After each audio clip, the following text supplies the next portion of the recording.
Hi, this is Matt. Just before we start the show, I want to tell you about a free white paper that I've just published on AI and talent acquisition. We all know that AI is going to dramatically change recruiting, but what will that really look like? For example, imagine a future where AI can predict your company's future talent needs, build dynamic external and internal talent pools, craft personalised candidate experiences, and intelligently automate recruitment marketing. The new white paper, 10 Ways AI Will Transform Talent Acquisition, doesn't claim to have all the answers, but it does explore the most likely scenarios on how AI will impact recruiting. So, get a head start on planning and influencing the future of your talent acquisition strategy. You can download your copy of the white paper at mattalder.me/transform. That's mattalder.me/transform. There's been more of scientific discovery, more of technical advancement and material progress in your lifetime and mine than in all the ages of history.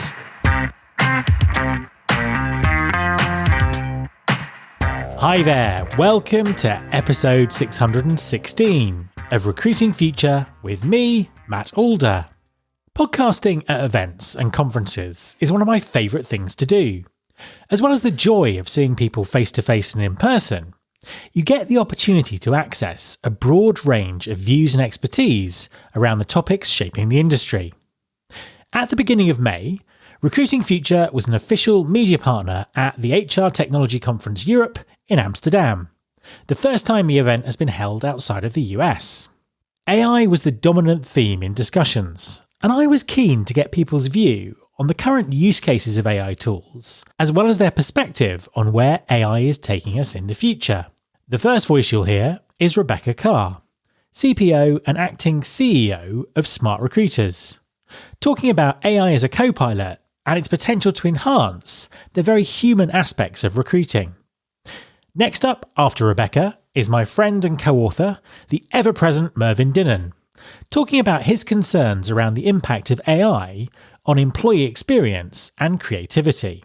And finally, I spoke to Norwegian entrepreneur Ivan Anston about the AI employment lawyer his company are building, and the potential for widespread automation throughout HR processes and activities. My name is Rebecca Carr. I am the Chief Product Officer and Acting CEO at Smart Recruiters. What are the uses of AI that we're seeing happening in recruiting right now? Most commonly, I see two big ones. The first is around efficiency. There's a lot of what I'd call AI co-pilots that exist that are helping recruiters to take certain action across their applicant tracking system or HR tools faster. That could be writing a job description. That could be identifying bias in a job description. That could be writing an interview scorecard. That could be generating content so that you can actually source and nurture candidates in your pipeline. These would be your standard Gen AI co-pilots that I think are helping recruiters do a lot more with less, given that they have fewer resources within their organization. The second is that of AI within analytics. When you look at a dashboard and you're looking at trend lines or benchmarks, to a certain extent, that dashboard is AI. It is learning from your behavior and making recommendations on what you should be doing differently. So though a much less overt use case, it is a use case that is woven into so many HR tech platforms today. And do you think that people in talent acquisition particularly are really aware of what AI can do right now, or the fact that they might already be using it and not actually realize? I think that most recruiters believe that AI will take over their jobs, and they're very fearful of what that will do. I actually see AI, though, as a tool that empowers you to do your job better. And so when most people think about AI and technology, they think about it finding candidates faster. And as a result, identifying and supporting a decision to hire someone that doesn't require them to be in the middle of between a hiring manager and a candidate. The reality is that is a true use case, and there are several industries that are embracing a fully automated hiring process. And I do think that will be a prevalent use case in the future. But the reality is that that doesn't have to be your first use case. There's actually a lot of opportunity to leverage AI to help you do your job better by letting it tell you what you're doing wrong or what you could be doing differently, and letting AI actually adapt your workflow to what the market and your organization needs. And that isn't necessarily making a decision on who you should hire. So it is both seamlessly integrated today, but also available in, I'd say, more conservative use cases than the extreme that most people go to. And if we have this conversation again in 1 year's time, what's going to be possible then? Well, first of all, in 1 year's time, I think the role of the recruiter will be to humanize AI experiences, to bring connection to the candidate and the company, so that it is not a cold and touchless process. I think AI will, from start to finish, be an agent that works alongside you to help you move faster, to help you make better decisions, to help you take more manual tasks and make them move faster. And it will be your job to build a relationship with the candidate, not process a candidate. And that's very different from what most recruiters do today. My name is Mervyn Dinnan. I'm an analyst, author, content creator around HR technology and talent trends. I've co-authored 2 books with Matt. I run a podcast called HR Means Business. And I'm here speaking to vendors and seeing what the latest trends are in HR. How are you seeing AI being used right now? What do you think people feel about it? I think a lot of people are still working out how to use it. We're used now to writing emails, to writing updates on LinkedIn and seeing a little note underneath saying rewrite with AI. Click on that and, oh, that's a better way of saying it. I'm kind of seeing people trying to be quite creative with it, possibly not realizing that if you go into ChatGPT and ask it 4 questions about how the evolution of technology will change work, you're going to get four answers that sound much the same and don't really read together as if it's something you have created. How do you think it might be used in the future? If we're having this conversation in 1 year's time, what would we be talking about? I think that in 1 year's time, we would be saying, this AI thing, has it been an employee engagement enhancer? Has it really made life better? Has it made our people happier? Has it made our people more content and more engaged? Or has it actually damaged employee experience and employee engagement? And I'm thinking of 3 or 4 ways. AI, in one way, it shifts the focus onto almost efficiency and performance. It's kind of, I've recently written something about putting the humanity back into human resources. And I think there is a potential that it could be kind of devoid of humanity, devoid of human meaningful experiences, shall we say. The other thing is, it almost takes the joy, in inverted commas, out of automating some of the day-to-day tasks that our people actually enjoy. It gives them satisfaction, a bit of gratification, they enjoy it, and now, well, you don't need to bother yourself with that, AI's doing that now. And if we use it too much to replace creativity, then we're at risk of killing or stifling creativity, I think, rather than enhancing it. So I'm kind of, it's kind of, I suppose that the overriding thing is human connection. We know the workplace is all about human connection. That's what people come. That's part of the debate of remote, flexible, asynchronous working is people need some time together to connect. This could be weakened through AI. So I think those are 4 of the things that could be positives and could be negatives.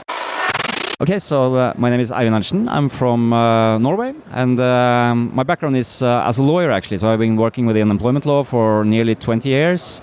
But over the last years, I've been doing a lot of teaching, e-learning, and so forth. And lately, we've been applying that to AI, or rather applying AI to the teaching, and built basically an artificial employment lawyer. That's my main focus now. My question is, what can HR use AI for right now? And obviously your product is a great example of that. Yeah, so and I mean it's very interesting times, and I think that you can apply AI to many different functions within HR. It's just a matter of your capacity and your imagination, I think. Like, you know, Matt, I mean, here at the conference we've seen and we heard about a lot of stories. For instance, the lady from Schiphol talking about how they've been using personalized adverts to get the right recruitment when they were in dire need of staffing up. You can use it throughout the recruitment process. Our firm are very focused on one part of the HR daily chore, and that is, it's best to give you an example of a typical workflow. And so let's say you work within HR, you are in a large company, some 1,000 employees, maybe a lot more. Then you will also have like a lot of managers in that company who will constantly come to the HR department with a lot of questions. They have cases, they have questions, they have whistleblowing, they have all sorts of things, big and small. And all of these cases or questions, they need to be handled, and it takes time because then you have to analyze the query, you have to apply the correct legal regulations, and you need to give an answer. So that is what we are solving, is to say you get an email from a manager with a question regarding some employee. You can just put it into the AI and it will analyze it for you and it will give you an answer, or at least a draft for an answer. And of course, we are at the stage where you still need humans to do the correct assessment at the end. I suppose because this is law, it's kind of legal. There's obviously lots of things about AI making stuff up and being reliable, and I think this is just be interesting for people who are listening. How have you got around that? How have you made sure that the AI that you're using is compliant with the law more than anything else? Yeah, that's a brilliant question, and to be honest, it's a question that has of course been a challenge for us because like many people have experienced when ChatGPT came. At first, you were amazed on how it seemed to know everything. But lately, we've seen that there's actually a lot of mistakes that it's making. So, for instance, there was a paper published by Stanford in March this year, who goes through how the LLMs are actually quite bad at giving legal advice because there's quite a lot of hallucination going on. And so the way we have approached it, of course, some of this is internal things that I do not want to speak too much of. That's company secret. But generally, I would say that it's all about the data, and that's a general principle that you can apply to everything when it comes to the AI. That you need a good set of data. So in our case, we have put huge resources into making sure that we have our own curated and quality approved set of data that we depend upon, and then we also narrow in the AI, so it's not allowed. We give it these guardrails, so it's not allowed to go without its domain, and if it's unsure, it's not allowed to try to make things up. The final question: what's going to be possible in a year's time? If we were having this conversation again, what would we be talking about? What's your view on that? Well, these are. As you know, these are incredibly exciting times because we are seeing a new technological platform. So to me, it's like when the internet first came. It was, you were able to get today's news digitally updated all the time, etc. And that was the first part. Now we've seen many generations and iterations, and we'll of course see the same within this field. In a year's time, of course, obviously I cannot talk for the whole technology. I think you have the good old, people overestimate what you can do in a year and then underestimate what can happen in 10 years. I think that will be fully present here, but this is where we are aiming, is that you can do more than just getting your questions answered, that you can have more complete follow-up on a case. So you can upload a lot of more documents, you can analyze that. Let's say you have a whistleblowing case, and then you can have all the documentation, all the testimonies from the witnesses, all the legal evaluations, everything. You can put that in a space where you have AI that can help you to sort everything out. For instance, just an example. My thanks to Rebecca, Mervyn, and Ivan. You can follow this podcast on Apple Podcasts, on Spotify, or via your podcasting app of choice.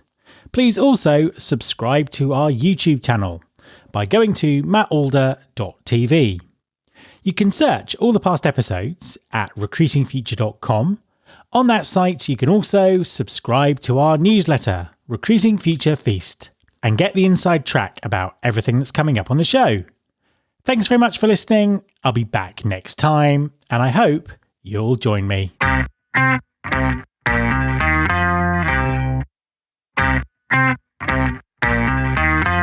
This is my show.